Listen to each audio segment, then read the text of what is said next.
how is it, this is, I guess, as much as a philosophical question as anything, but it's also a criminal. How can two people that have caused this level of death be smiling in front of a camera, having won a Nobel Peace Prize, and is walking around instead of being at Gitmo? How can they be smiling and walking around with, they created a deadly formula that's killing millions of people on the earth? Am I overstating that? No, but earlier in our conversation today, Steve, there's a great question that all of you should be bothered by. And it should be resonating with you. You should be asking yourself the same thing. How are these people awarded for creating something so deadly, toxic, and endangering all of humanity? Yeah. Well, who did I say earlier controls all of your government officials around the world? Big Pharma. Big Pharma does. How does Big Pharma develop its products? It pays universities to develop their drugs. And then they bribe all government officials to protect their interest, to line their profits. So it's very, very slippery slope, but it is the lobbying industry of the pharmaceutical industry that controls your mind's belief system around drugs.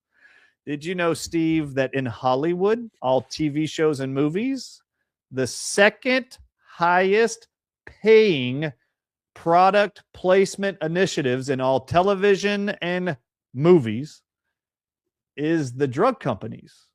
Yeah, I believe that. That's all we see.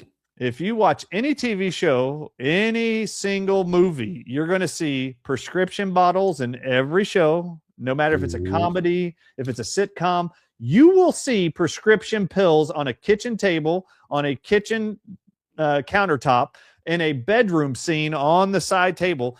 They call them tablets. That's what they call it. Tablets, pills, is the second most used paid for product placement in all of Hollywood. Every show will have a hospital scene. Every show will have a waiting room scene.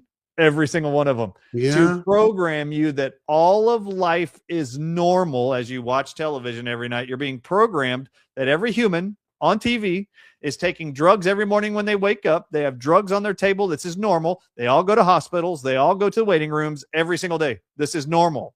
No, that is not normal. That is what the drug industry, which uses medical doctors as their drug dealers on every corner, that's what they're being used for. Unfortunately, there's puppets. You're conditioned and programmed to only trust drugs in med school. That's it.